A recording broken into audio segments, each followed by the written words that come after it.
the Nonprofit Podcast, powered by Donorbox. This time of year brings out the ghosts and the goblins.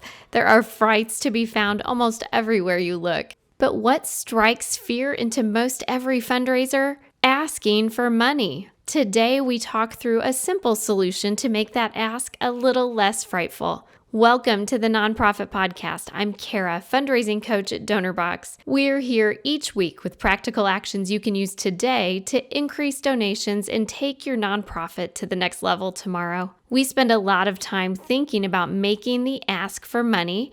We're probably overthinking it, and maybe it even keeps us up at night. It can seem exponentially huge, kind of like the monster in the closet. So just like the monster in the closet doesn't seem so huge when you turn on the light, when we turn on the light to the reality of putting the ask into action, the actual ask only takes about 10 to 15% or less of the overall fundraising time. What actually takes the most time is the effort before and after we ask. So before, we're communicating with our donors around ways to engage with the organization, and then afterwards, we're acknowledging and thanking them in thoughtful ways, and we're reporting back to them the impact their gifts have made on all the good you're doing in this world. When I was first learning about fundraising and trying to apply all that I was learning to actually raising money, one concept in particular really resonated with me. It's simple to learn and easy to remember, and it's easy to apply too.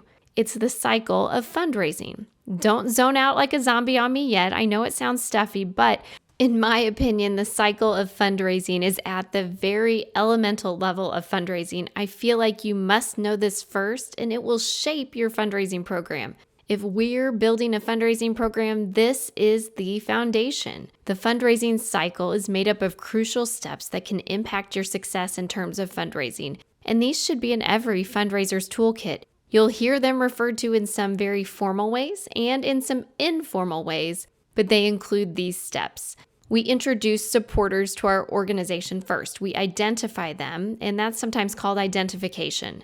Then we involve them in what's going on in the organization, and that's called cultivation. It's relationship building. Then we ask, and that's called solicitation, and we thank them and show impact, and these together are referred to as stewardship. And I like to use the simplified words in my own practice. They can easily be remembered and easily put into practice, and they're easy to discuss in your shop and with your board members when we all think of them this way. So let's go through them again. They're identify, involve, ask, thank, and show impact.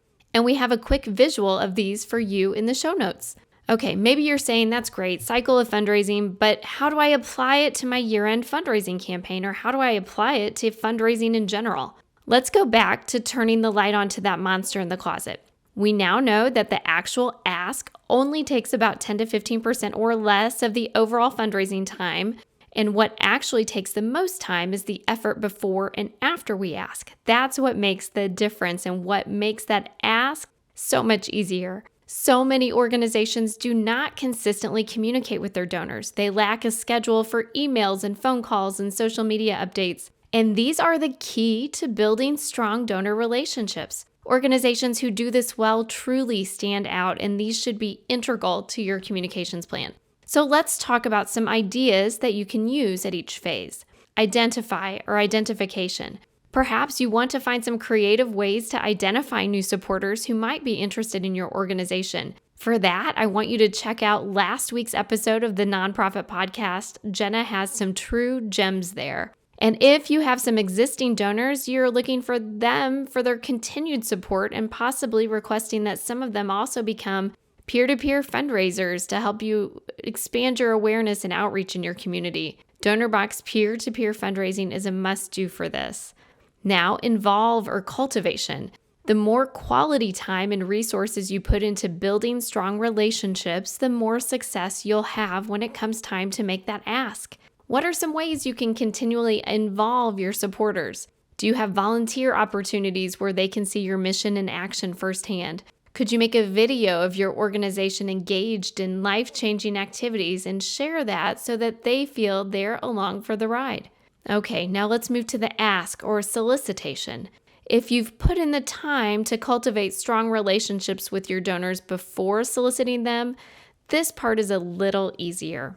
Here, you need to spend some time understanding how best to communicate with segments of your supporters, how much to ask from certain groups compared to others, and how frequently to ask. These curate an appropriate ask for sure. And now my favorite, stewardship. Remember, thank and show impact make up stewardship, and stewardship should be happening all the time.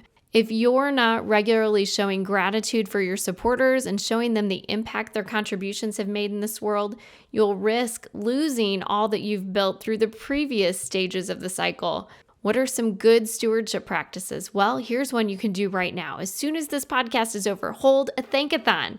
Make calls, send handwritten notes, send a postcard showing some of your impact or a heartwarming story. Send these to each of your donors from last year and those who've contributed this year too. You can even go back a couple years into your donor data and do this. Be sure to communicate gratitude plus impact. And this will make that year-end ask exponentially more easy. And I think there will be supporters who are ready to step up to support you when you do these well. And if you'd like to go deeper and walk through the cycle of fundraising as part of your bigger year-end campaign, I invite you to join us. It is not too late to jump into the Donorbox Academy Masterclass called 30 Days to Your Year-End Campaign. We'll take a closer look at how to apply these steps in the cycle of fundraising to create a comprehensive communications calendar for your year-end fundraising campaign. We even provide a sample done-for-you communications calendar based on the cycle of fundraising that you can take and adapt for your organization. Don't miss out on this. And because you're on this podcast today, I want to extend to you a special extra discount for that course. You can use the promo code PODCAST, PODCAST, to register, and you can participate for a significant discount. The promo code PODCAST is 20% off this on-demand course. It's time to take the frightful fear out of fundraising and make that year-end ask easier. This is the season where your focus on fundraising can make or break your year-end campaign. Keep this cycle of fundraising in mind this giving season and into next year as you carefully curate your communications. And thank you for choosing to spend time with the Nonprofit Podcast. I hope you've left with confidence to take a small step today that will make a big difference tomorrow. And don't forget to download and review the podcast or give it a thumbs up if you're listening to the Nonprofit Podcast on YouTube. Your review is a great way to help others find us. You're here to help others, and we're here to help you. So until next time, stay inspired. The Nonprofit Podcast, powered by Donorbox, helping you help others.